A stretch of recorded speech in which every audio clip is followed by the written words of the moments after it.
Бәріңізге ассалаумағалейкум. Сіздермен қазақ ел арнасы.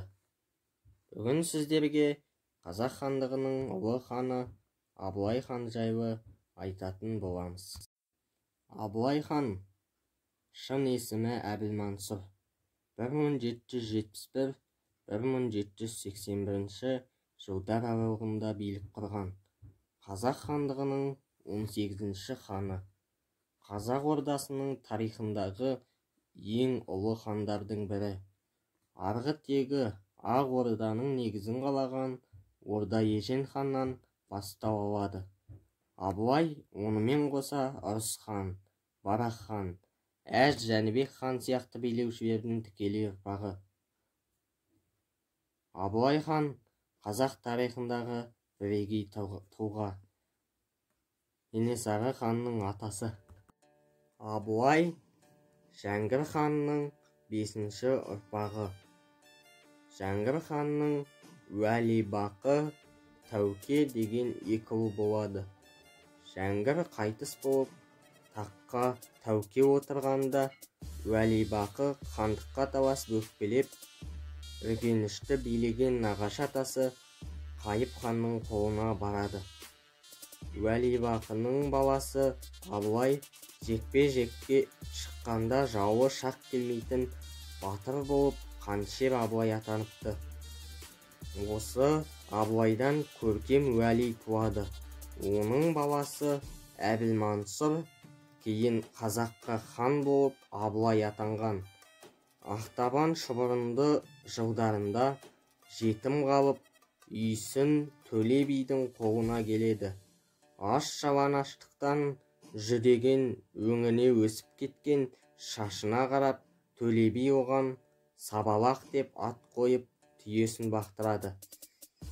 Әбілмәмбет төренің жылқысын да бағады. Бұл Шоқан Уәлихановтың айтуынша Абылайдың 13 жасар кезі болса керек. Төле бидің тәлім-тәрбиесінде болуы Абылайға зор ықпал жасады. Қазақ даласының даналығын бойына жинаған, баба ақылымен парасатын, ел билеу қабілетін анталаған жауға қарсы қазақ халқы басы біріксе ғана тойтарыс бере алатынын жас баланың санасына ұялата білген.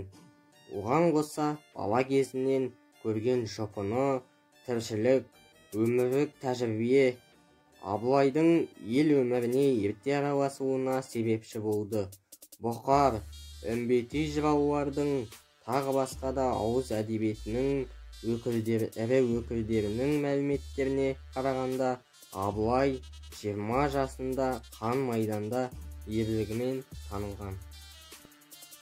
1730-33 жылдар аралығында болған бір ұрыста бұрын белгісіз жас жігіт Әбілмансұр жекпе-жекке шығып, қалмақтың бас батыры Қонтайшы Қалдан Сереннің жақын туысы, кейбір деректерде күйеу баласы Шарышты өлтіреді.